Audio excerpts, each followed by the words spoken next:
Muchas gracias a todos. Hola, hola, buenas noches. Bienvenidos al programa. Yo soy Jaime Bailey. Hoy es miércoles 8 de mayo. Estamos saliendo en directo, como siempre, en directo.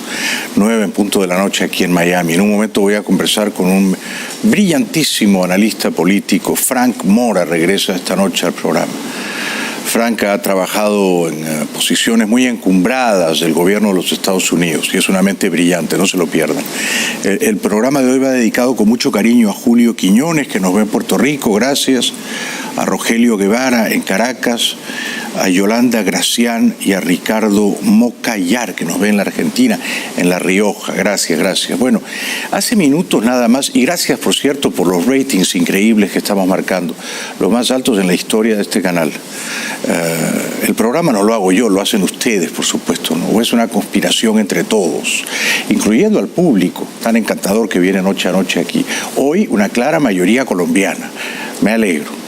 Bueno, hace minutos nada más el diputado opositor Edgar Zambrano fue arbitrariamente secuestrado, no digo detenido, secuestrado en Caracas a la salida de una reunión partidaria de su agrupación Acción Democrática, un partido histórico en Venezuela, ¿no?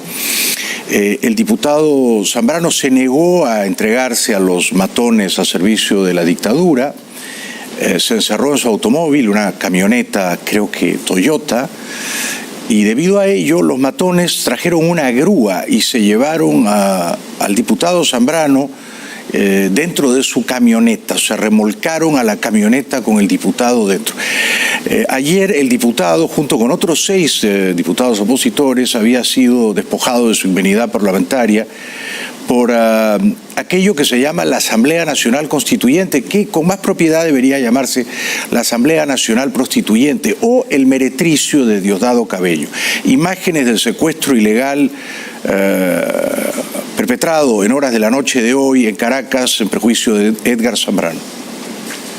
Declaraciones de las personas que se encuentran acá. En estos momentos los funcionarios se retiran.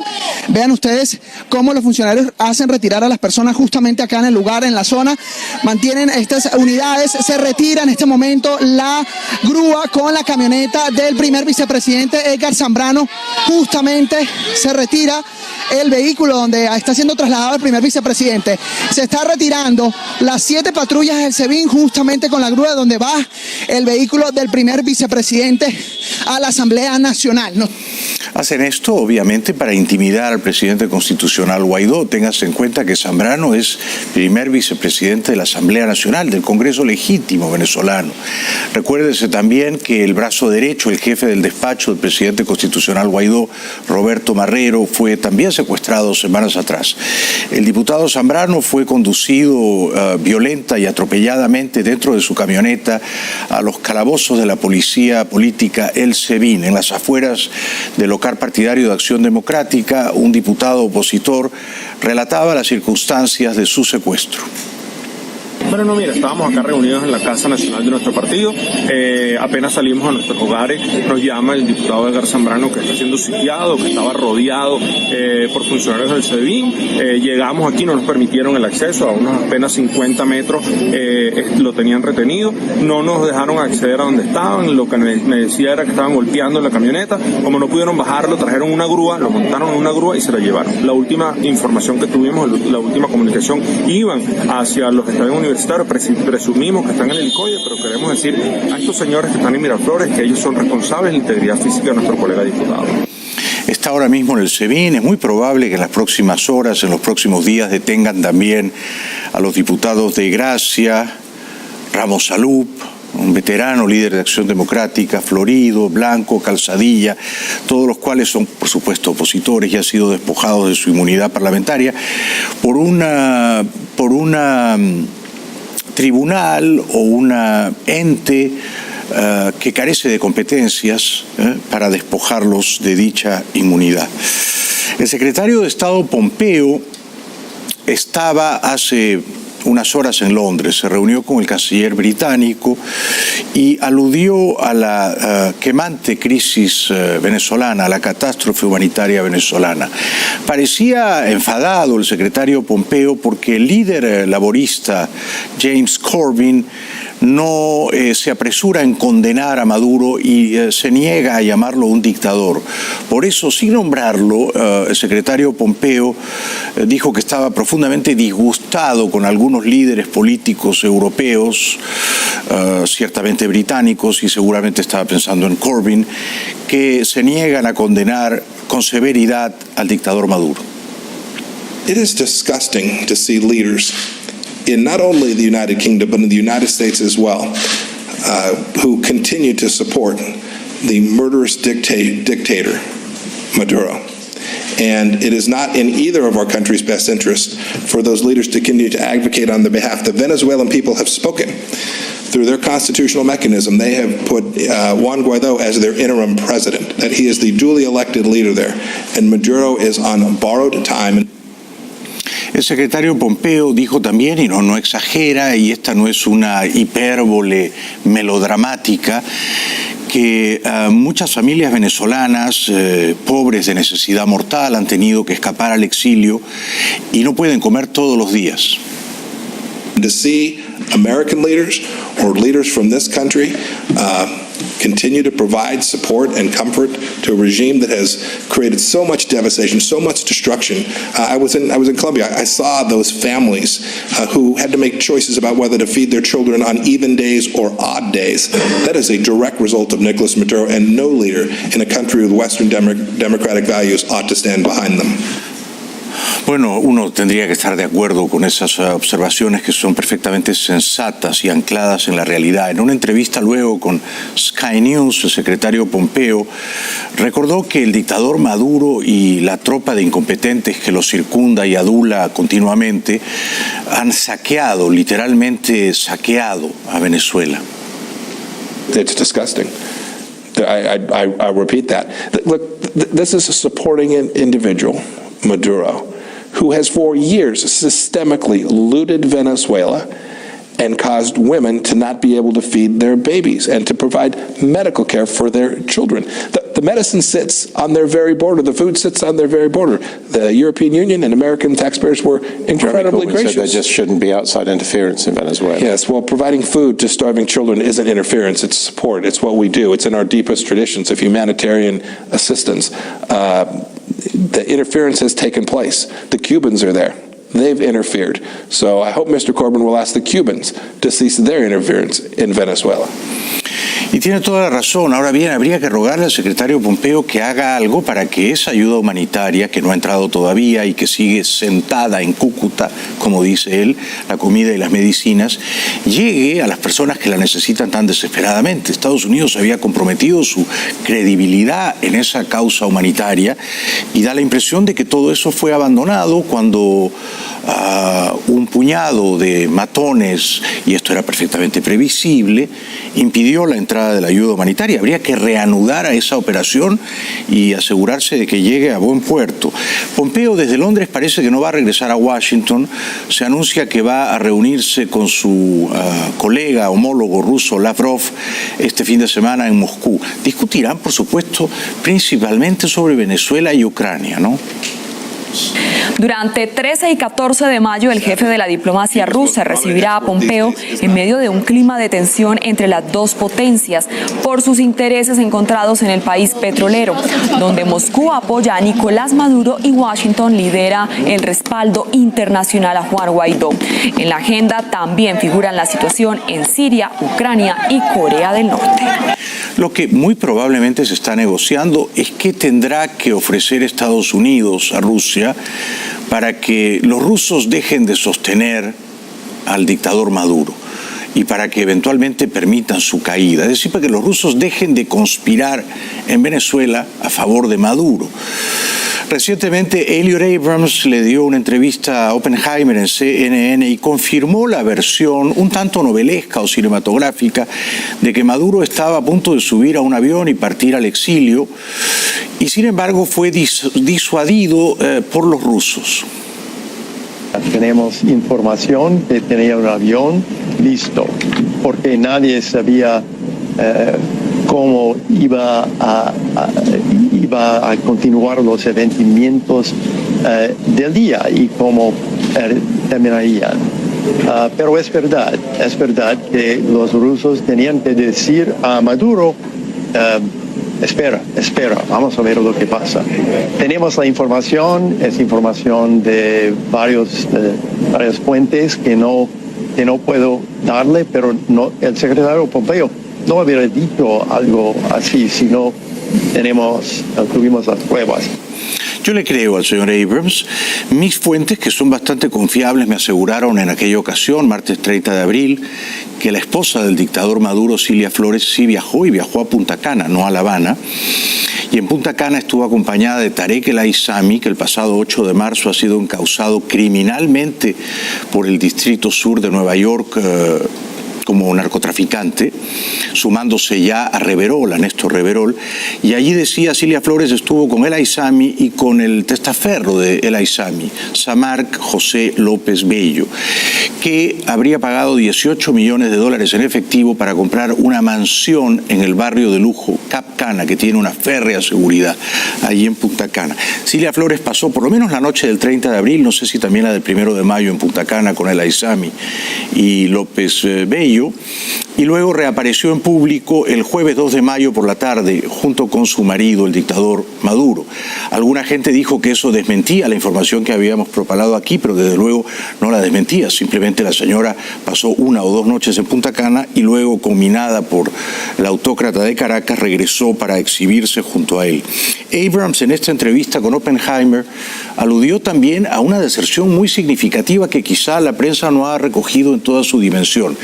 La del ex jefe de la policía política, de la inteligencia, el SEBIN, Christopher Figuera, que el pasado martes 30 de abril, en las primeras horas de la madrugada, permitió la liberación de Leopoldo López, sobre quien pesaba arresto domiciliario, pasó a la clandestinidad, no vaciló en apoyar la Operación Libertad y fue el militar de más alto rango que ese día cumplió su promesa, honró su palabra de respaldar el movimiento constitucional para que Guaidó terminara de tomar formalmente el poder en Caracas.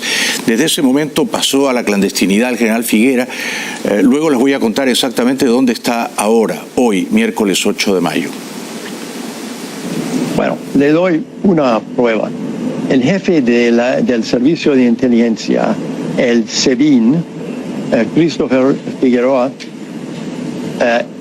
ayer escribió algo en público, más o menos en contra del régimen. Y ahora Maduro ya ha reemplazado este oficial con algo nuevo.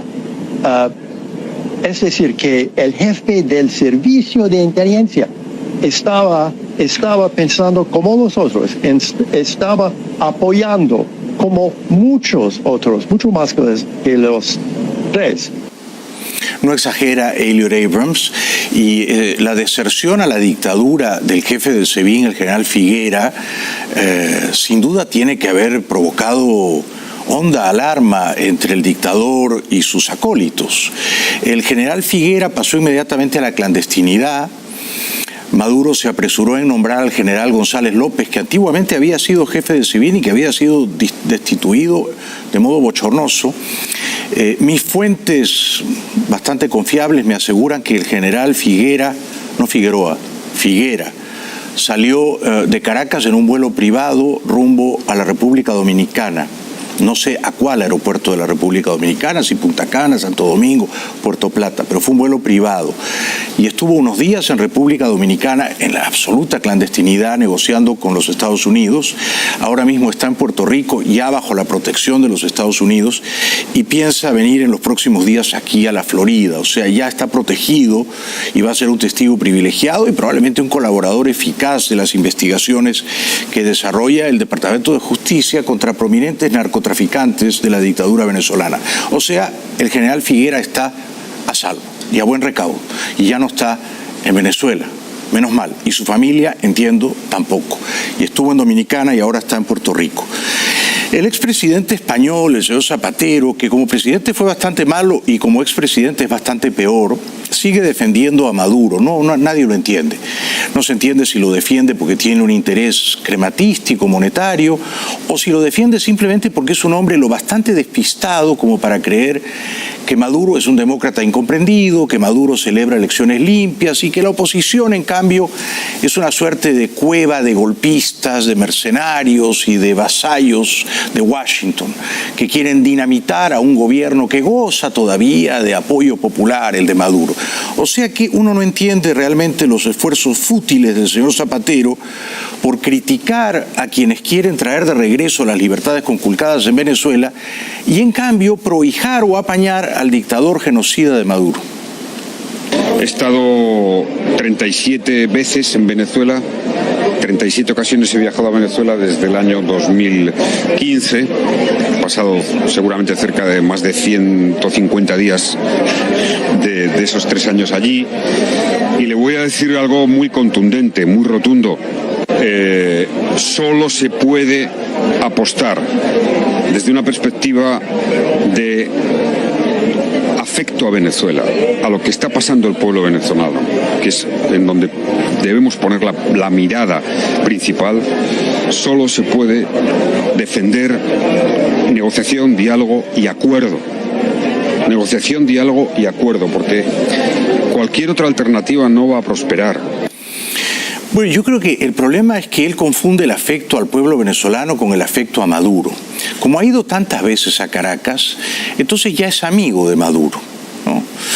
Y al ser amigo de Maduro está nublado, ve con miopía la crisis, confunde su afecto a Maduro, a la familia de Maduro, a los contertulios y apandillados y a mafiados de Maduro, confunde eso con el afecto al pueblo venezolano. El pueblo venezolano necesita sacarse de encima a Maduro. El pueblo venezolano quiere democracia, quiere libertad. Maduro es un estorbo para todo eso. De manera que sostener a Maduro es, en la práctica, agraviar al pueblo venezolano, señor Zapatero.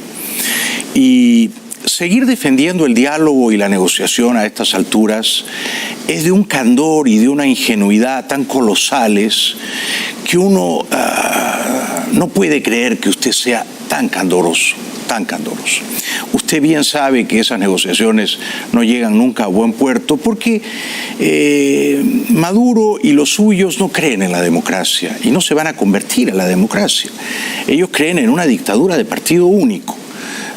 Y creen en que para preservar el poder se justifica todo, absolutamente todo, incluso usar el poder de manera abusiva, inmoderada, cruel, como lo han hecho en los últimos años. O sea que uno no entiende por qué Zapatero no abre los ojos y no ve la verdad, por qué sigue tan sospechosamente engañado, defendiendo veladamente a la dictadura de Caracas y en cambio ensañándose sí, allí no se corta, no se inhibe con el gobierno de Washington.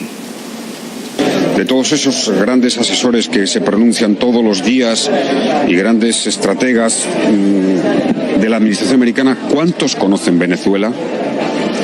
¿Cuántos han hablado con algún venezolano o con algunos venezolanos que no sea solo los que marcan una línea? Creo que tenemos la responsabilidad fundamental en un país amigo, hermano, importante como es Venezuela, de apostar por la paz, no por la fuerza, por el diálogo y no por la confrontación, por la ayuda y no por las sanciones. Esas son mis convicciones muy profundas sobre Venezuela después de un conocimiento intenso. Pide ayuda y no sanciones, o sea, hay que ayudar a la dictadura de Maduro, no hay que castigarla. Luego, el argumento de que como él ha visitado Venezuela 37 veces en los últimos 4 años, él sabe más que los asesores de Trump, la verdad que es discutible, es discutible. O sea, en ese caso, quien más conocería del drama venezolano es un piloto de Iberia o de Air Europa, ¿no? Porque ellos dirían, pero bueno, yo voy a Venezuela 2 veces por semana, 3 veces por semana, entonces yo he ido mucho más que Zapatero, por lo tanto yo sé cuál es la solución. No es que el que viaja más a Venezuela ve con más lucidez cuál es la salida para la catástrofe humanitaria de Venezuela. Insisto, precisamente por haber viajado tanto, Zapatero está nublado, está obnubilado, está aturdido, no ve las cosas con claridad. Yo he ido una sola vez en mi vida a Venezuela, pero no tengo la menor duda de que Maduro encabeza una dictadura cruel que no cree en la democracia y que no se va a convertir a ella jamás. Pero yo no he ido nunca a Siria ni a Irán, ¿no es cierto? Y sé que son estados terroristas. Y no he ido nunca a China o a Rusia. Y sé que no son democracias. Tampoco he ido a la Luna, ¿no? Pero sé que el hombre llegó a la Luna, no necesito ir yo también para confirmarlo. Así que la teoría de Zapatero de si no viajas, no sabes, y si no sabes, cállate, es francamente rebatible. E insisto, en ese caso, el que más sabe es el piloto de Europa que va 2 veces por semana a Caracas. No, no es así, señor Zapatero. Luego aparece en televisión en España el canciller socialista Borrell. Esto a mí la verdad me da mucha pena, ¿no? Porque de nuevo, uno sabe que en general los políticos españoles abominan a los Estados Unidos, ¿no? No nos quieren. Históricamente no han tenido nunca simpatía, aprecio, menos admiración por los Estados Unidos. Y entonces ya siendo un canciller socialista de origen catalán, ya uno sabe que las cartas están marcadas, ¿no? Pero el canciller Borrell, lo mismo que su compañero de partido Zapatero, carga las tintas contra Washington, carga las tintas contra el gobierno de Trump y de una manera oblicua, ¿no?, civilina, defiende, aunque no tanto, a Maduro. Ha habido un intento de golpe militar. Hay que llamar a las cosas por su nombre, ¿no? El ejército ha intentado, parte del ejército ha intentado derribar al gobierno. Eso se llama un golpe militar. Las circunstancias es que ese gobierno es un gobierno al que la Unión Europea y entre ellos España no le reconoce legitimidad, porque entendemos que el proceso electoral a través del cual el señor Maduro llegó a la presidencia en su segunda elección no cumplía las condiciones de unas elecciones free and fair, o sea, libres y justas. Pero que ha habido una movida, por así decirlo, que asociaba a elementos de las instituciones civiles y militares, eso es una obviedad que nadie puede negar. No, nadie no, yo sí lo niego, ¿ah? Y yo creo que hay un montón de gente que también lo niega, señor canciller. Lo suyo es indecente, lo suyo, señor Borrell, es bochornoso. Que usted diga que el pasado 30 de abril, la Operación Libertad, comandada por el presidente constitucional Guaidó, no por un general, era un golpe militar, la verdad que es una manera perversa de torcer la verdad, de desfigurar los hechos y de hacer una propaganda encubierta a la dictadura de Maduro. No, señor, no era un golpe militar. Arengar a los militares que hasta ese día, desdichadamente, seguían defendiendo a una dictadura como la de Maduro, no a un gobierno legítimo, arengarlos a romper con esa dictadura y a cumplir con la Constitución y a subordinarse al presidente legítimo Guaidó, eso no es un golpe militar, no puede ser considerado un golpe militar. Esa es solo, y no ocurrió, por desgracia, una reflexión de unos militares que han estado largo tiempo equivocados apoyando a un dictador para redimirse de ese error histórico, de esa miseria moral y pasar a apoyar a un presidente constitucional. De modo que ese presidente constitucional pueda instalarse formalmente en el poder, con arreglo a las leyes, al Estado de Derecho. Eso no puede ser considerado un golpe militar. Un golpe militar es un alzamiento, una asonada, un motín, una conspiración de militares contra un gobierno democrático, legítimo, que representa la voluntad popular. Maduro es un dictador. Maduro está allí porque ha falsificado una y varias elecciones. Que los militares hubieran prometido, lástima que deshonraron su palabra, apoyar al presidente constitucional Guaidó el 30 de abril, eso es un golpe militar, señor Borrell. Y luego Borrell, de nuevo, protegiendo de una manera civilina, viperina, al dictador Maduro, dispara contra Washington y dice que los modales de la diplomacia de Washington son los de un cowboy, un vaquero, un pistolero. El grupo de contacto del que España forma parte y es uno de sus impulsores, yo empecé a pedir ese grupo en agosto pasado y ojalá lo hubiésemos hecho antes, no está en la misma longitud de onda que la administración americana. La administración americana está como el cowboy del oeste diciendo miren que desenfundo, ¿no?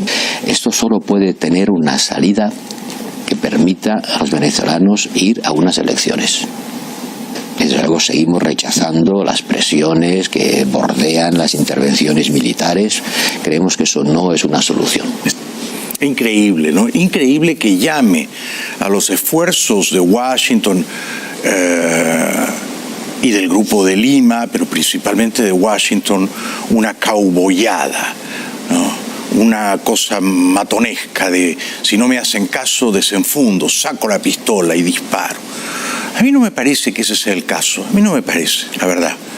Me parece que de momento los esfuerzos de Washington han estado enfocados en persuadir a los militares venezolanos a pasar a apoyar al presidente constitucional. Yo no he visto que nadie haya desenfundado del lado correcto de la historia. Ahora, quienes sí sacan las pistolas, pero no solo pistolas, ¿no? Fusiles, armas de guerra, ¿no? Son los matones y los sicarios al servicio de la dictadura, contra los cuales no dice una sola palabra tibia este bochornoso canciller socialista que tiene España, que siguiendo una larga tradición española y europea, le permite a los países bárbaros de América tener gobiernos despóticos porque son de izquierdas, cosa que por supuesto ellos no se permitirían en casa, ¿no? Dirán, bueno, en fin, los venezolanos, los americanos, ellos son un poco exóticos, ¿no?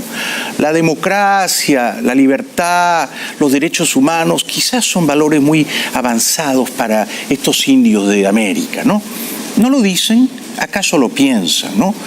En cualquier caso, el que ha desenfundado en los últimos años y el que ha disparado y ha matado no ha sido Trump, ni ha sido Obama, no. Ha sido la dictadura de Chávez y Maduro, contra los cuales no dice una palabra pálida este canciller Borrell. Regresamos después de la pausa, seguimos repasando la actualidad. Lo mejor viene luego con Frank Mora, un brillantísimo analista político cubano. Les recuerdo que si quieren comer rico, que a veces hay que olvidarse de esto de la política, que es una cosa tan tóxica, ¿no? Y decir, bueno, el mundo también es todo lo que ocurre por fuera de la política, por encima de la política. O sea, los placeres de la vida a los que hay que entregarse sin reserva, ¿no? En La Fontana se come rico de a de veras, ¿eh?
Bienvenidos de vuelta al programa. En un momentito voy a conversar con Frank Mora, un brillantísimo analista político. Hablaremos principalmente de Venezuela y de Cuba, por supuesto, pero también de las negociaciones entre Estados Unidos y Rusia alrededor de esos dos países en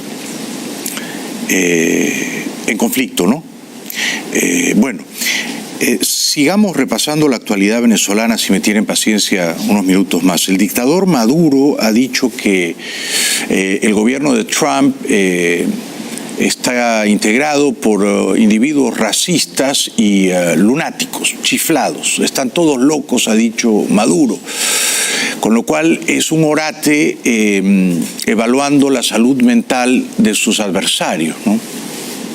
El imperialismo norteamericano, el gobierno supremacista, racista, antibolivariano de Donald Trump y la partida de locos que lo rodea, declaran todos los días declaran contra la Fuerza Armada. Ayer declaró Mike Pence que el militar que traicione la patria y se pase para el bando de los gringos, ellos lo van a premiar. Una falta de respeto al honor, a la moral, a la dignidad de la Fuerza Armada Nacional Bolivariana. Ellos creen que dando una orden ya a los militares venezolanos, entendido, Mr. Mike Pence.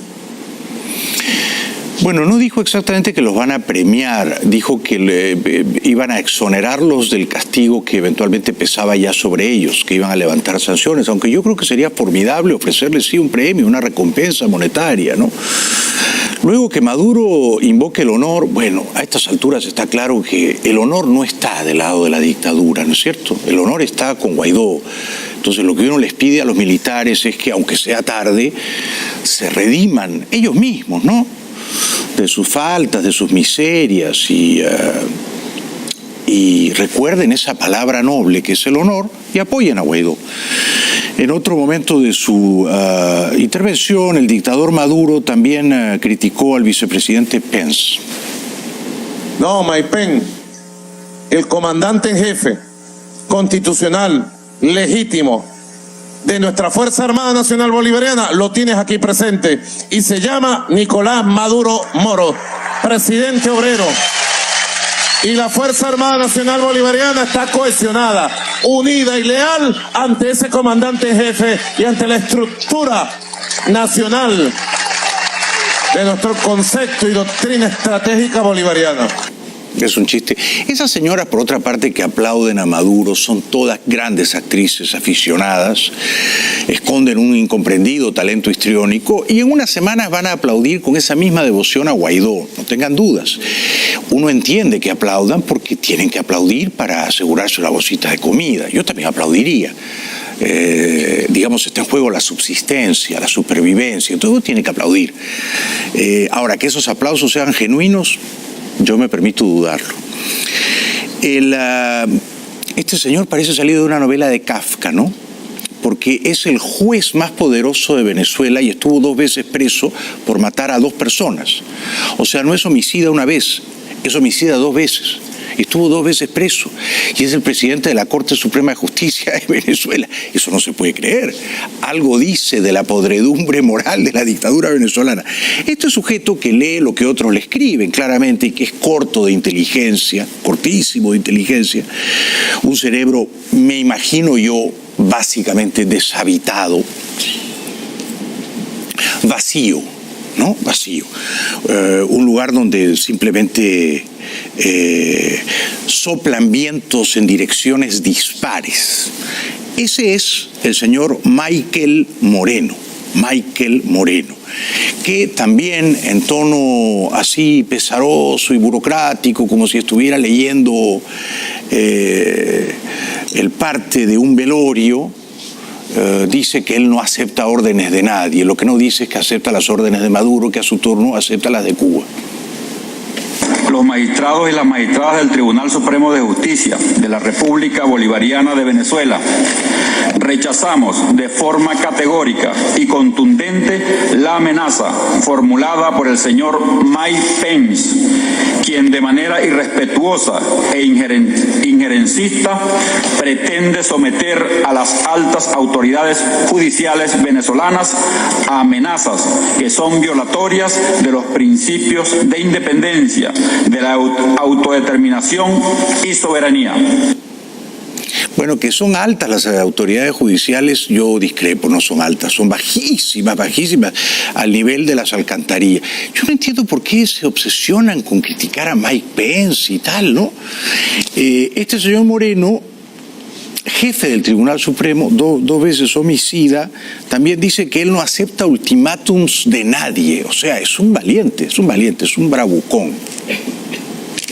Denunciamos ante el país y ante la comunidad internacional que los Estados Unidos de América intenta con este ultimátum que el Poder Judicial venezolano se ponga al margen de la democracia y propicie un golpe de Estado.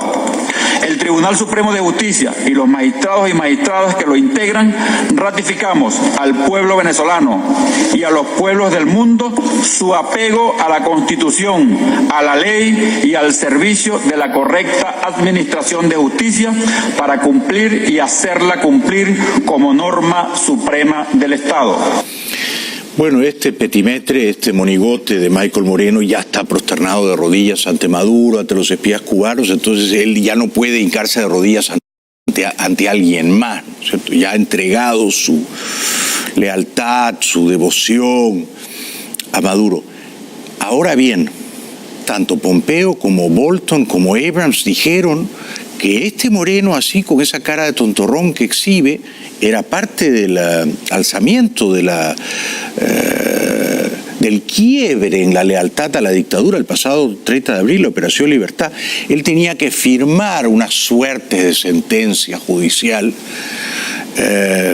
aceptando la renuncia de Maduro y convocando a unas elecciones en breve plazo bajo el gobierno de transición de Moreno, del presidente Guaidó. No lo hizo, pero aparentemente en las negociaciones prometió que lo haría, o de eso lo han acusado, y al acusarlo lo han puesto en salmuera ante la mirada de Maduro, que, como ya dije la otra noche, ha exigido a no pocos generales pasar por el polígrafo, la maquinita esa que detecta si estás mintiendo. María Corina Machado se distingue entre la clase política venezolana por su lucidez y su valor, y este testimonio reconfirma eso. Todos sabemos lo que está ocurriendo con diputados que han estado incluso presos. Dos instituciones irritas no existen.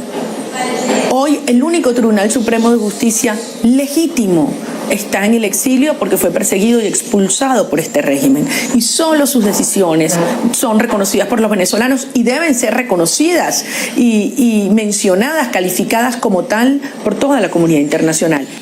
Yo creo que unas elecciones limpias y con suerte se llevarán a cabo a finales de este año o el primer semestre del próximo, ella ganaría. Creo que sacaría más votos que Leopoldo López, mucho más votos que Enrique Capriles. Creo que ella ganaría. Yo votaría por ella.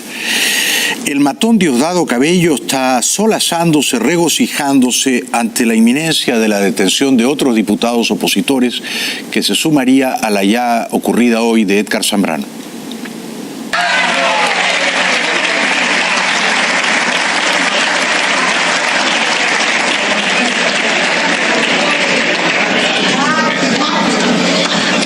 Américo de Gracia.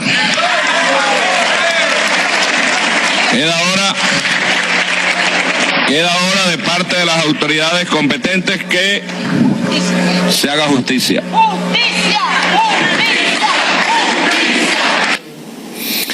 Bueno, el matón y su garrote, ¿no? O el verdugo y su guillotina, salivando de emoción, ¿no? De morbo. Esto es lo que lo hace feliz. El presidente Guaidó estuvo hoy en La Guaira y fue recibido entre vítores y ovaciones. Tú eres alguien grande para nosotros, porque tú vas a dar la libertad de Venezuela. Ese desgraciado tiene que irse para la espalda y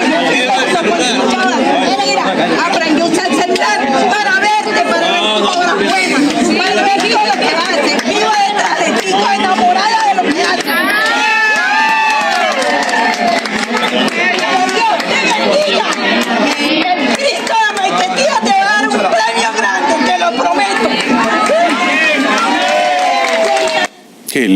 esa señora, qué linda. El pueblo llano, que está sufriendo, repudia al dictador Maduro y adora, no exagero con el verbo, a Guaidó. No, ya basta del usurpador, que se vaya, no lo queremos. Está muy bueno, tenemos el presente, futuro con Guaidó. Hay un guerrero que es guaireño y se llama Juan Guaidó. Buenísima, esto es una visita inesperada, pero es lo mejor que nos ha venido aquí a Vargas. Emocionante porque primero fue parlamentario y ahora es presidente, eso es una emoción para todos los varguenses. Bueno, el presidente Guaidó, arropado por el cariño de la gente, pide perder el miedo, terminar de perderlo. Bueno, hoy ya se activaron unos sectores nuevos, no solamente los universitarios, las enfermeras, también tenemos reuniones importantes con los educadores y vamos a seguir. Lo que hace falta es perder el miedo. Ya no tienen nada que ofrecer a este régimen. Nosotros soluciones, oportunidades, gente, fuerza, compromiso con nuestro país, con nuestra ciudad, pero sobre todo hay una clara, no solamente esperanza, sino certeza de que estamos muy cerca de cambiar. Las Fuerzas Armadas se van a seguir incorporando en este proceso. Así que estén atentos a los llamados porque vamos a seguir. Y mientras estemos unidos y movilizados, no hay forma de que no gane la democracia y la libertad. En solo 3 minutos voy a tener el gran honor de conversar nuevamente con el subsecretario de Defensa de Estados Unidos para el hemisferio occidental. Y lo fue 4 años largos durante la administración Obama, o sea, el hispano de mayor rango en el Pentágono. Nada menos que Frank Mora. Regresamos con él después de la pausa. Ya volvemos.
Bueno, ha venido esta noche al programa y yo lo recibo con profunda gratitud.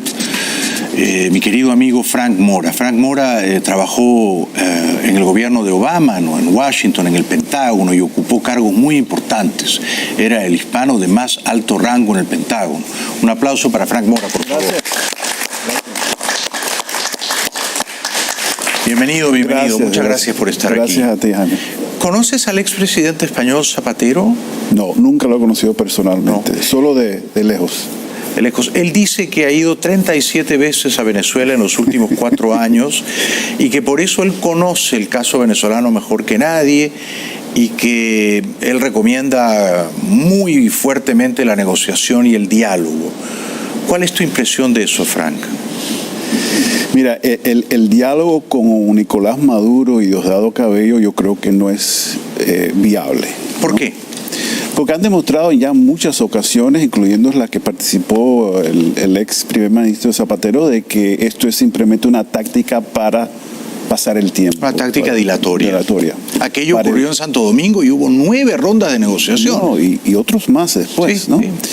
Entonces no hay seriedad en eso. Pero te digo una cosa que creo que el gobierno del presidente Trump está siguiendo, y es la posibilidad de negociar con otros dentro del régimen chavista.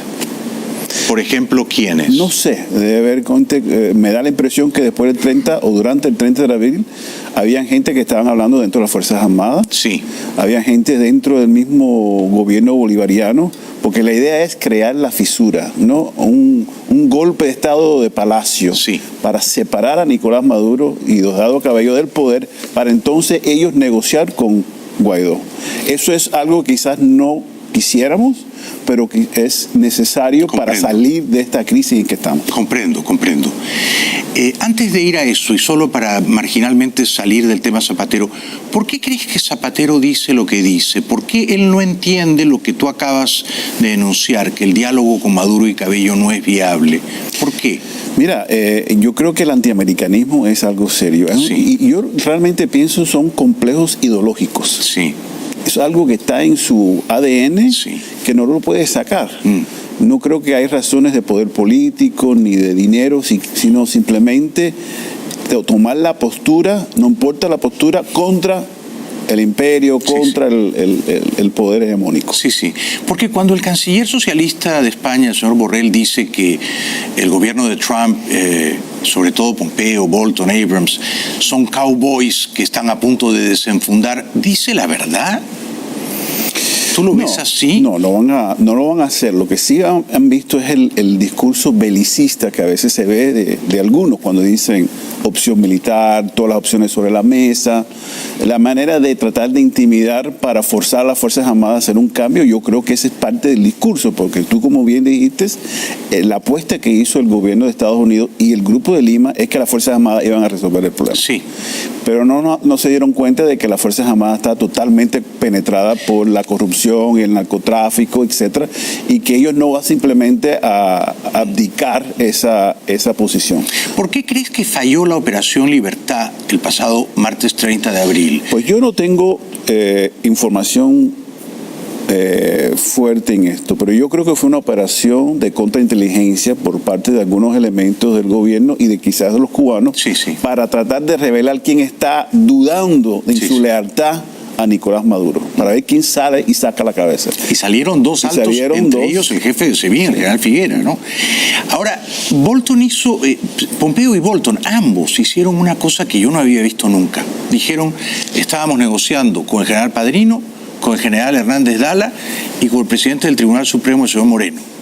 Esos 3 individuos nos dijeron que Maduro debía abandonar el poder y que iban a apoyar el 30 de abril a Guaidó. Luego no cumplieron su palabra.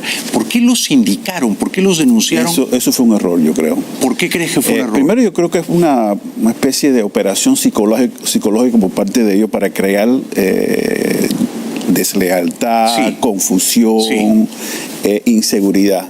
Pero lo que hace eso es, ya en el futuro no vamos a negociar con los americanos porque nos van a sacar adelante. Claro, esas 3 personas nunca más van a contestarte el teléfono. Y otros. Y entonces va a ser mucho más difícil negociar, como habíamos dicho anteriormente, con elementos que sí pueden que salgan y pueden reaccionar contra la dictadura. Sí.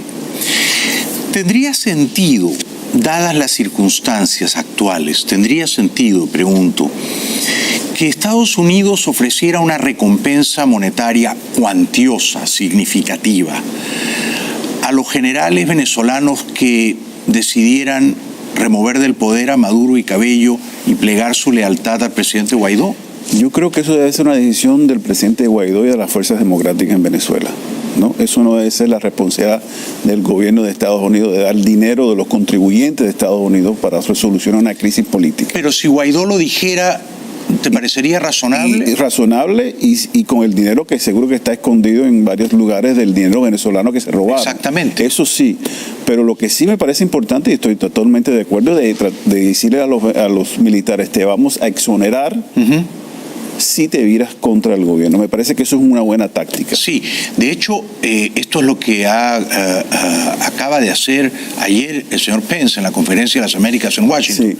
Dijo, las sanciones que pesaban sobre el general Figuera han sido levantadas. Sí, pero Jaime, no basta con eso. No, porque lo que pasa es que hay un discurso confuso, un mensaje confuso que viene de la Casa Blanca. Cuéntanos en qué consiste, por favor. Primera parte, oímos al presidente Trump decir que los rusos no están interesados y no están involucrados.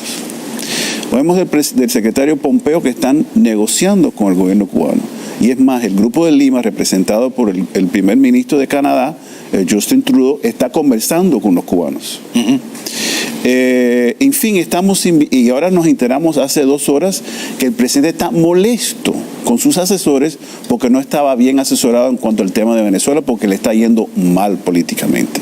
Entonces, por otra parte, Mike Pence sale y hace un discurso tirándole a los cubanos. Entonces, uno no puede estar negociando y tirándole duro y presionando a la misma vez, porque los cubanos van a decir, y bueno, ¿a cambio de qué?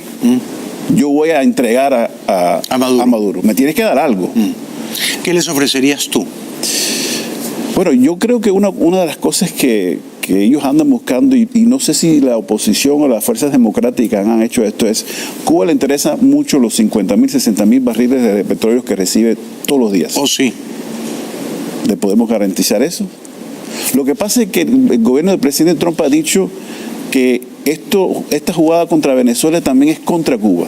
Si acabamos con Venezuela y sale Maduro, entonces se debilita Cuba y el próximo a caer es Cuba. Entonces, ¿tú crees que eso es un error? Yo creo que es un error, especialmente si estás hablando de que hay que negociar con Cuba. O sea, yo no entiendo la lógica, Jaime, de esas posturas. Porque además pedirles a los cubanos, a la dictadura de La Habana, que dejen de apoyar a Maduro y que retiren a sus miles de agentes de inteligencia, no tiene sentido.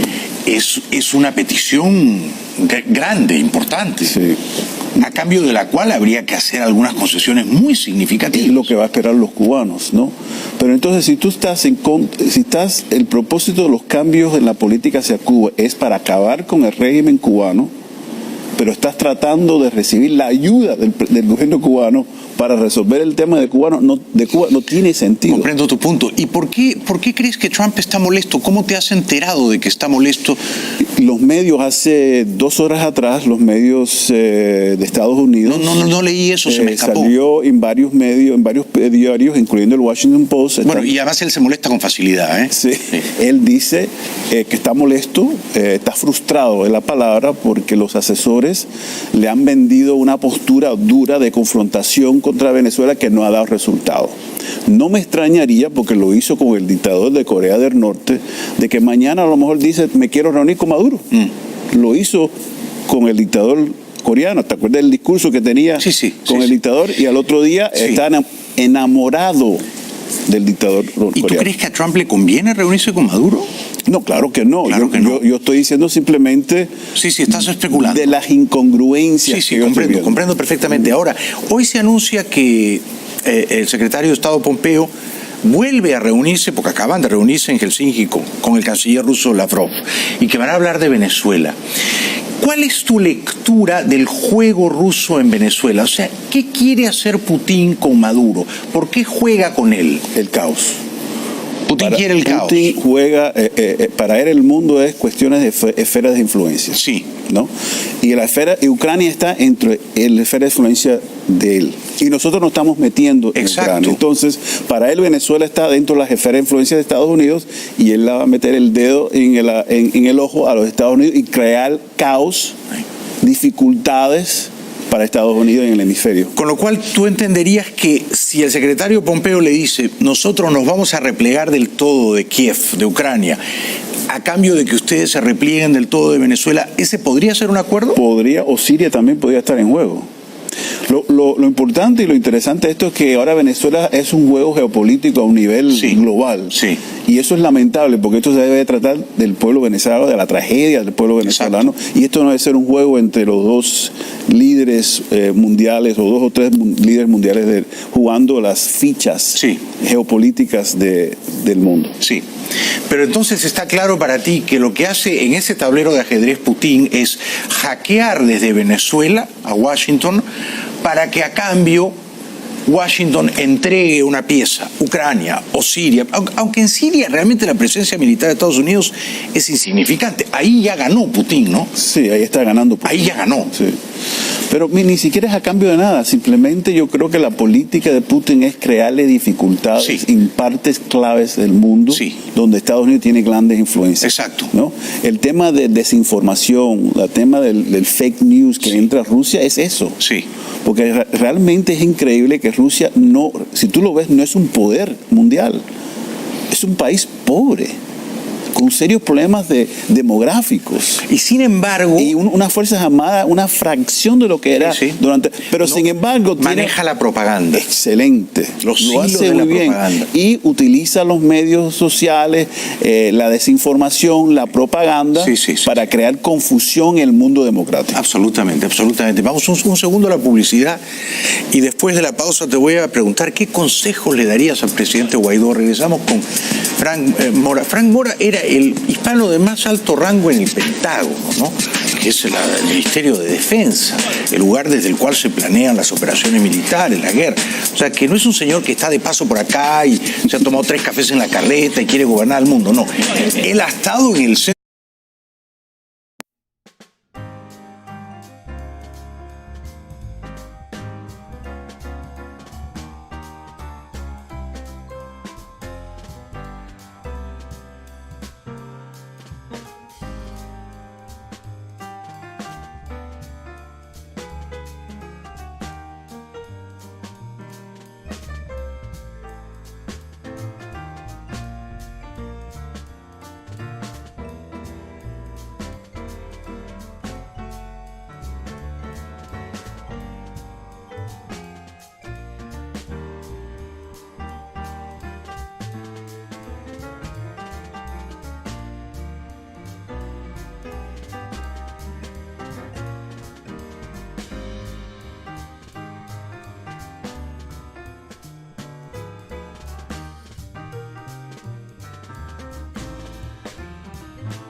Bueno, estoy conversando con Frank Mora, que tuvo altísimos cargos en el gobierno de Obama, que ahora, en fin, está en la leal oposición.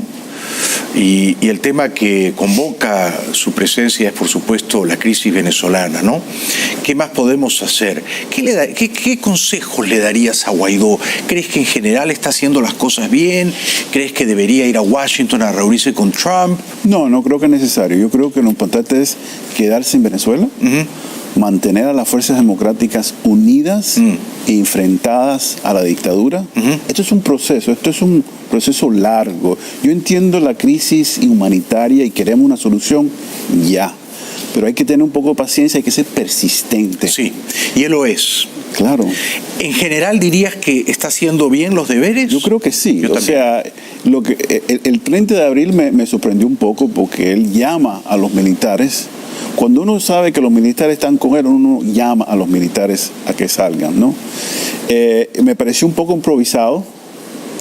Salieron, al fin y al cabo, realmente no, a pesar de lo que dijo el canciller español, no fue ningún golpe porque los militares no salieron. No salió. No salió. Y entonces esa parte de planificación quizás fue una operación de contrainteligencia que fue engañado. Eso es una posibilidad. ¿Crees que fue precipitado liberar a Leopoldo López? Eso no sé, no sé. Yo pienso que Leopoldo quiso estar ahí en el centro mismo de la foto. Él pensó, salen los militares, sale Padrino, vamos a Miraflores y yo quiero estar allí, ¿no? Es que Leopoldo López es una persona que polariza. Y yo no creo que las Fuerzas Armadas confían en él. De hecho, no toda la oposición tampoco confía en él. Entonces él es una persona que puede polarizar. Puede ser que sea eso un error estratégico de Guaidó. Pero me sorprendió lo que me pareció en ese momento un poco improvisado. Porque Guaidó estaba esperando en un determinado lugar a que vinieran los generales. Porque estaba convencido. Claro, porque había un acuerdo. Que la otra parte no había escrito nadie, no había firmado nada, y entonces la lección, si acaso, sería la próxima vez no esperes tú, que te esperen ellos a ti. Exactamente. ¿No? Tienes que tener más garantía. Que ellos hagan primero el trabajo y entonces tú. Y luego tú vas. Claro. ¿No? Ahora, en cuanto a lo de Leopoldo, el canciller Borrell salió a decir un ratito, señor López, usted está en la embajada española en Caracas y usted no puede convertir a la embajada en un centro de activismo político, no puede dar ruedas de prensa y entrevistas. ¿Tiene razón el canciller? Sí, bajo derecho internacional es así. Pero suena un poco feo, ¿no, Frank? Lo que no debe decirlo en público, lo que se lo debe decir a Leopoldo y decirle, Leopoldo, por favor, no hagas más declaraciones políticas dentro de la embajada. Porque lo mandó a callar y entonces uno dice, bueno, Borrell está haciendo con Leopoldo lo mismo que Maduro hacía con el pobre López en su casa. Pero no se hace en público. No se lo hace en público. Fue muy rudo, ¿no? Claro. Lo que le dice al embajador, el que esté jefe de misión, que por favor no salga a hacer declaraciones, porque España quizás no quiere meterse en más de lo que parece. ¿Y a López le convendría pedir asilo e irse a España? Bueno, no sé, él tiene aspiraciones políticas. Sí, él ha dicho que no se quiere ir. Y él no se quiere ir en varias ocasiones, ¿no? Y es probable que no, pero yo dudo que va a seguir haciendo declaraciones políticas desde la embajada española. Comprendo. ¿Tú crees que Guaidó debería pedirle a la América Libre, no digo Washington, digo la América Libre, que haga un esfuerzo para construir capacidades, como dice él, que puedan luego traducirse en, invocando el famoso artículo 187, numeral 11 de la Constitución venezolana, en una suerte de misiones de paz extranjeras que vengan a socorrer al pueblo venezolano? ¿Crees que el presidente debería pedir ese auxilio? No lo debes pedir si no está garantizado o seguro que la gente van a responder de una manera positiva. Ese es tu punto la otra vez y ese es tu punto ahora. El Grupo de Lima ha dicho ya en por lo menos 2 ocasiones que aunque apoya mucho a Guaidó y todo el esfuerzo que está haciendo, no apoya una intervención militar en Venezuela. Y Estados Unidos tampoco, a pesar del discurso que se oye, yo te puedo decir que el Pentágono no está pensando en eso, no creo que esté interesado en una operación militar. ¿No? ¿Conoces a Patrick Shanahan? No, a él no lo conozco. Es el secretario. Pero conozco a la gente en uniformes, ¿no? Y ellos están muy preocupados con escenarios de conflictos en el Golfo Pérsico en el Mar Sur de China, en Corea del Norte y en otros sitios que le preocupan más que Venezuela. Me da pena eso, es una lástima eso. No debería ser Venezuela una prioridad más alta, Frank. Por la tragedia humanitaria, claro. Sí, pero ellos son militares. Ellos no toman decisiones políticas, ellos planifican para la guerra. Comprendo. Y para ellos China, Irán, Corea del Norte, etcétera, son un peligro mucho más significativo para la seguridad nacional de Estados Unidos que Venezuela. ¿Venezuela no representa un peligro para la seguridad nacional de Estados Unidos? No en el mismo sentido de Irán o China, ¿no? ¿Cuál es el mayor peligro que representa, si acaso?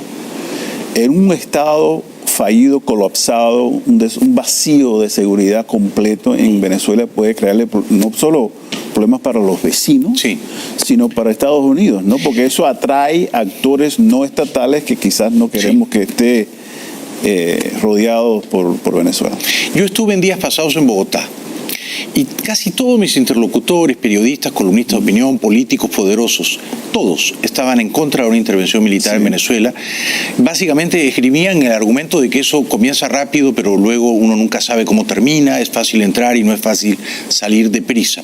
Sin embargo, ¿no crees que una intervención militar, si está bien diseñada, podría ser rápida y corta y eficaz? No hay ninguna operación militar que sea bien diseñada. En el momento que tú entras en conflictos, hay cosas que ocurren que tú no puedes controlar.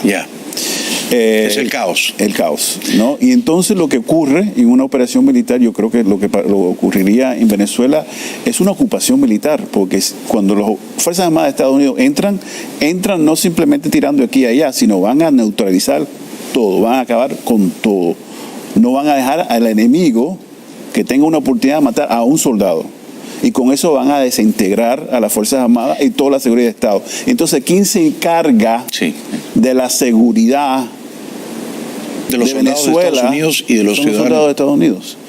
Y desde un punto de vista político, y ahora estoy hablando de la política, yo no creo, y es lamentable, pero es la realidad política, que el votante de Ohio, el votante de Wisconsin, que tenga un hijo que sea miembro del ejército, piense que es una buena idea que su hijo vaya a Venezuela quizás a morir en Venezuela. Entiendo. Y esos son votantes de Donald Trump. Sí. Sin embargo, yo podría contrapesar tus argumentos con este y otro argumento. El votante de la Florida le agradecería mucho a Trump que liberase Venezuela. Es cierto eso, pero la Florida no es suficiente para ganar unas elecciones. No, pero es tan importante como Ohio. Es tan importante como Ohio. O más. Pero el presidente necesita Ohio, Wisconsin, Michigan, Pensilvania y la Florida. Y Carolina del Norte. Y Carolina del Norte y Arizona. Sí. Con lo cual, ¿tú crees que desde el punto de vista del cálculo político electoral pierde más que lo que gana Bush si entra militarmente en Venezuela? Sí, pierde Trump.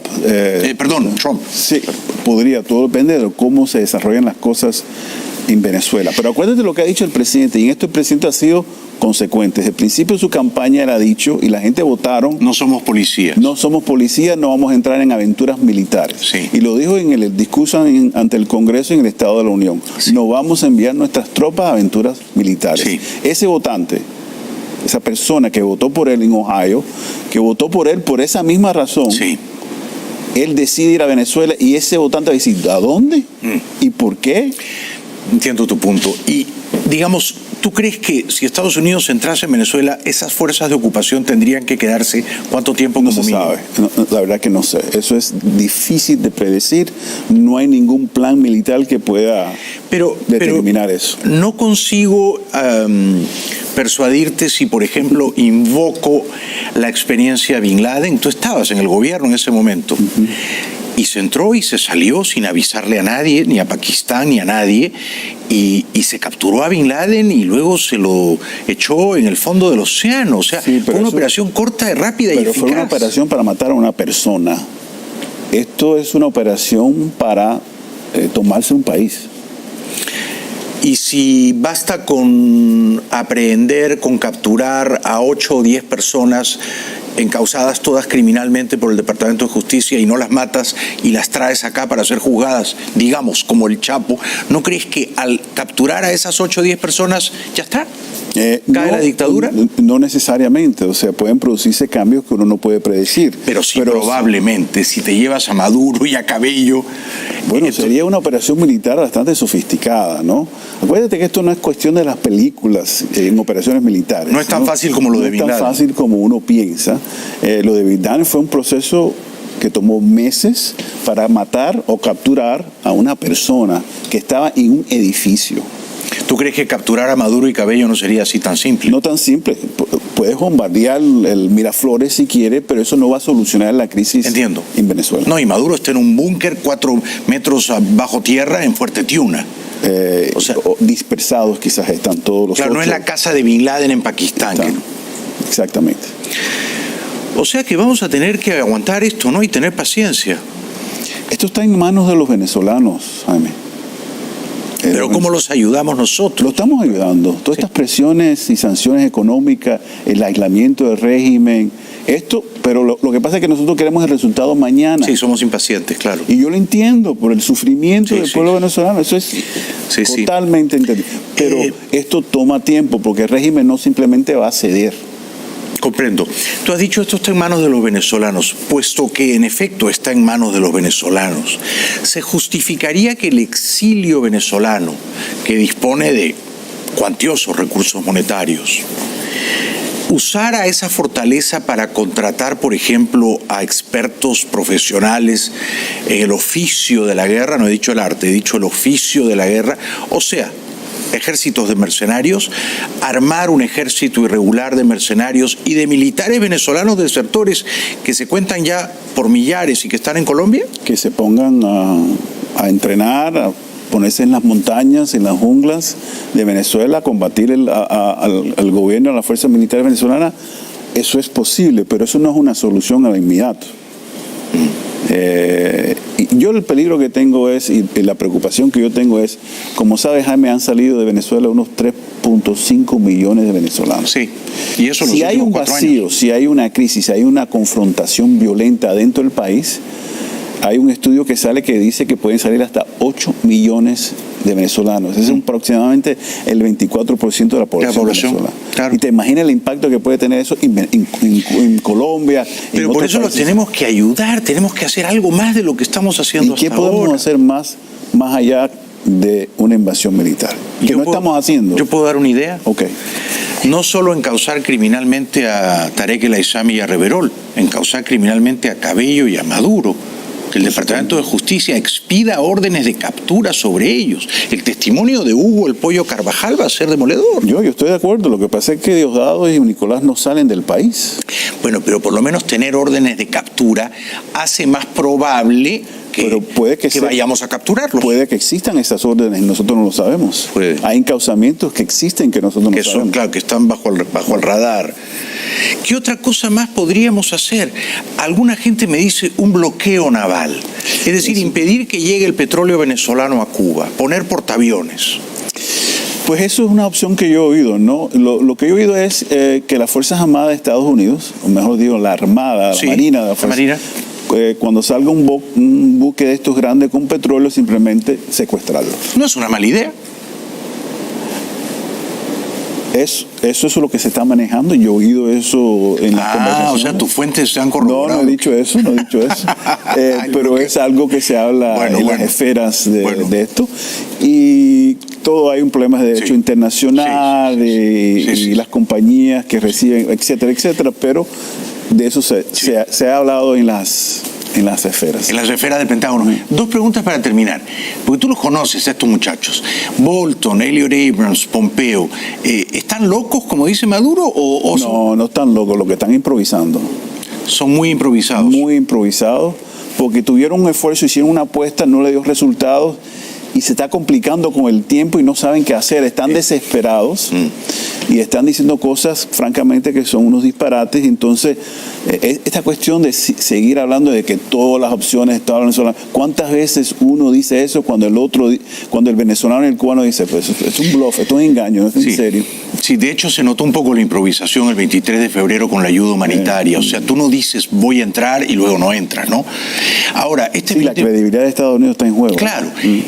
¿Cuál ¿cuál es el juego de Cabello? O sea, tú que has estado en el Pentágono, ¿no?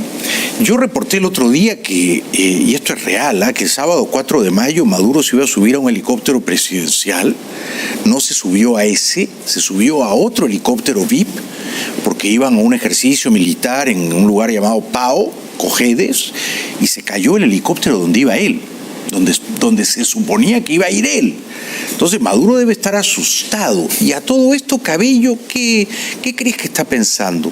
¿Será que Cabello está pensando hay que sacarnos de encima a Maduro? No sé, o sea, él está muy vinculado, el futuro de él está vinculado a Maduro.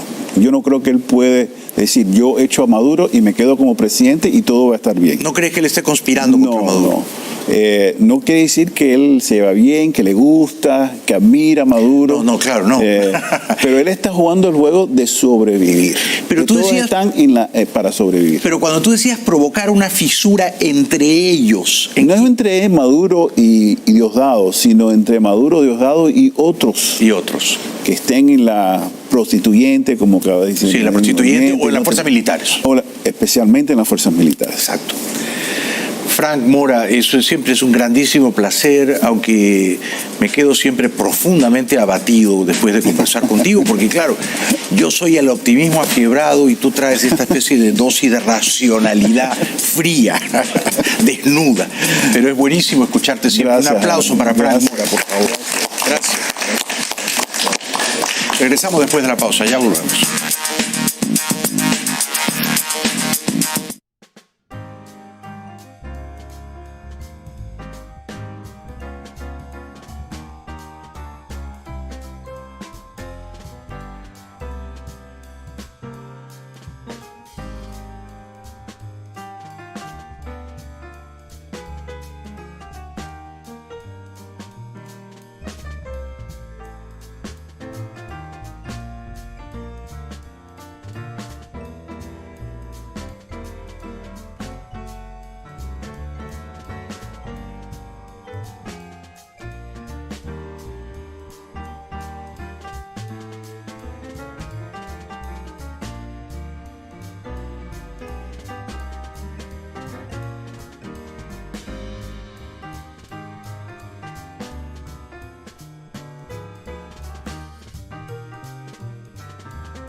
Les quiero recordar que pronto, el sábado 15 de junio, voy a estar en la Feria del Libro en Madrid.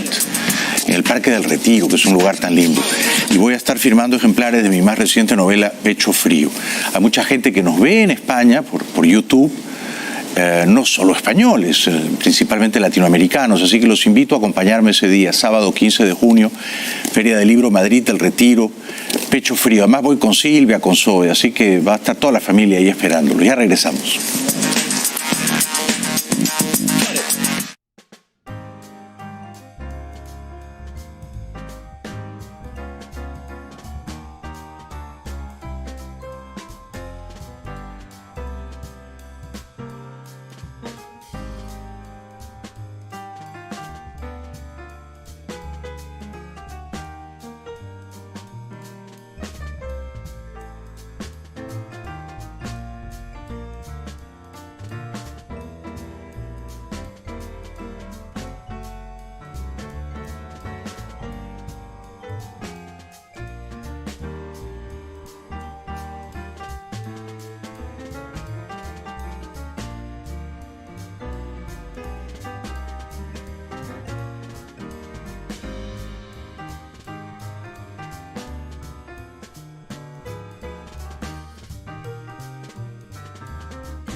Bueno, hoy me dieron 3 buenas noticias. La primera, el gerente del canal, Alex Alemán, gerente y dueño del canal, me dijo que los ratings que estamos marcando son históricos, los más altos en la historia de este canal. La segunda, mi urólogo en Lima me dijo que estoy perfecto de la próstata, que siga adelante con esa campaña guerrillera desde mi próstata, que no hay que rendirse todavía. Y la tercera, me dijeron que Pecho Frío va a salir en Argentina, o sea que pronto voy a Buenos Aires a presentar Pecho Frío. Ya regresamos.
3 años, huérfano de padre. A los 9, huérfano de madre. Apenas a los 17, 18 años fue huérfano de esposa, si se puede decir de esa forma. Huérfano de esposa. 3 años, huérfano de padre. A los 9, huérfano de madre. Apenas a los 17, 18 años fue huérfano de esposa, si se puede decir de esa forma. Huérfano de esposa. Vamos a tener una Navidad feliz. Ustedes saben que los gremlins, ustedes saben que son los gremlins. No saben que son los gremlins. Un monstruico que odia la Navidad. ¿Cómo es que le dicen? ¿Y qué son los gremlins? Porque yo dije gremlins. Bueno, los Grinch.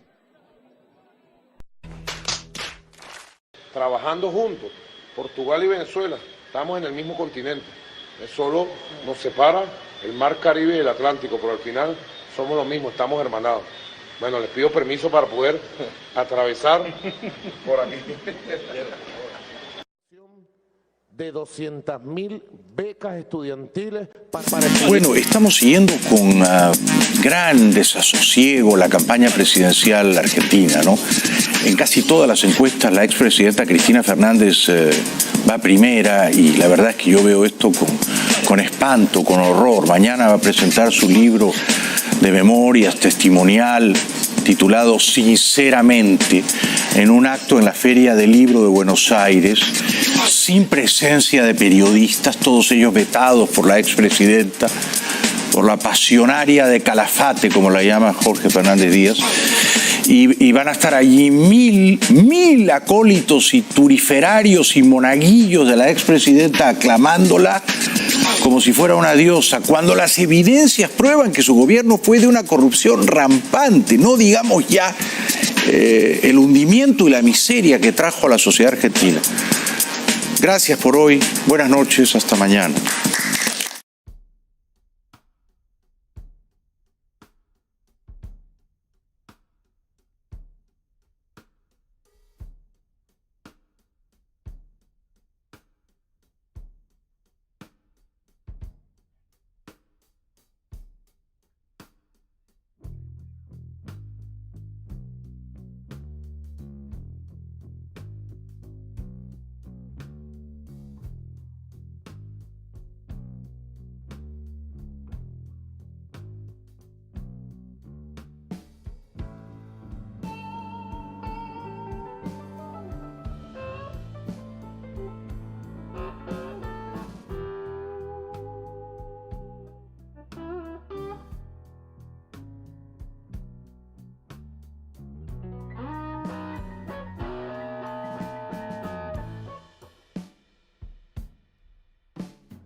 3 años, huérfano de padre. A los 9, huérfano de madre. Apenas a los 17, 18 años fue huérfano de esposa, si se puede decir de esa forma. Huérfano de esposa. 3 años, huérfano de padre. A los 9, huérfano de madre. Apenas a los 17, 18 años fue huérfano de esposa, si se puede decir de esa forma. Huérfano de esposa. Vamos a tener una Navidad feliz. Ustedes saben que los gremlins, ustedes saben que son los gremlins. No saben que son los gremlins. Un monstruico que odia la Navidad. ¿Cómo es que dicen? ¿Y qué son los gremlins? Porque yo dije gremlins. Bueno, los Grinch. Trabajando juntos, Portugal y Venezuela, estamos en el mismo continente. Solo nos separa el mar Caribe y el Atlántico, pero al final somos lo mismo, estamos hermanados. Bueno, les pido permiso para poder atravesar por aquí. De 200.000 becas estudiantiles para estudiantes de los liceos y liceas, liceos y liceas del país. Para que nadie se quede. En cada proyecto de la Gran Misión Vivienda Venezuela debería ir acompañado de un organopónico. Nunca va a sobrar. Porque en todo caso, si produce cebolla, tomate, etcétera, perejil, espinaca, no sé, tantas cosas. Bueno, si cultivas pollo, por ejemplo, o crías algunas gallinitas para que la gente vea cuando haga los domingos, ¿verdad? Para la salud, su caldo de gallina. ¿Ah?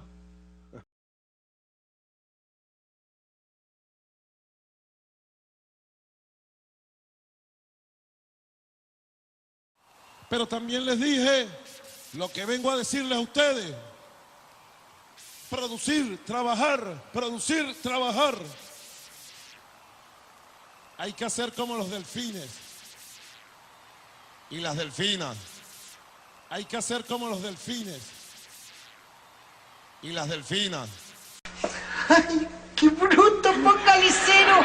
Mira, hasta el perro salió a saludarnos. Qué perro tan hermoso, mira.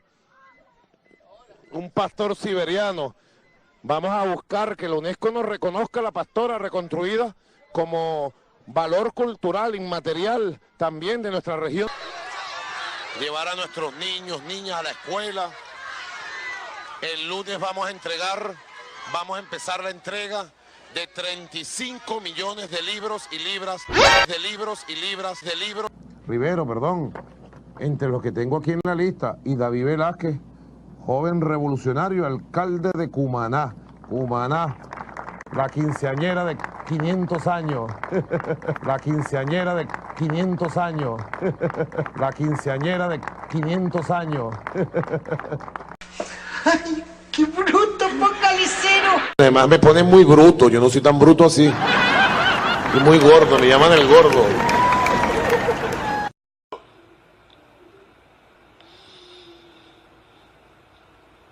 Creo que tengo la experiencia con 7 años de canciller, 6 años de presidente. 7 más 6. Exactamente. Oh my God. Un poquito de agua, por favor, Calona. No, yo me lo sabía con manzanas. Todas las plazas, urbanismo, universidades, Guárico, Caracas, Aragua, Miranda, Barinas, Táchira, Bolívar, todo el país de punto a punto. Los 5 puntos cardinales. ¿No son 5? Pero tantito más y se pasa de maduro a podrido.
Hoy falleció la 7ª víctima de la brutal represión chavista en Venezuela. Se trata de Javier Rosales, un hombre de 54 años, que el pasado martes 30 de abril recibió un balazo en el abdomen de parte de los grupos que protegen a Maduro, los colectivos. Entre tanto, el oficialismo continúa la persecución a líderes y militares ligados a la Operación Libertad de ese día, precisamente. El dictador Maduro expulsó al jefe de la policía política, Manuel Figuera, y a otros 54 militares acusados de estar implicados directamente en el alzamiento cívico militar del 30 de abril.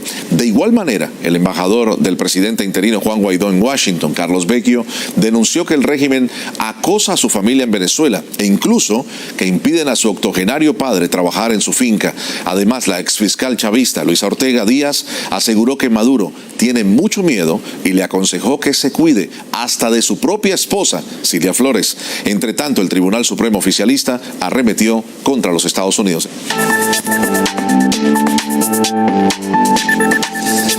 Los latinos.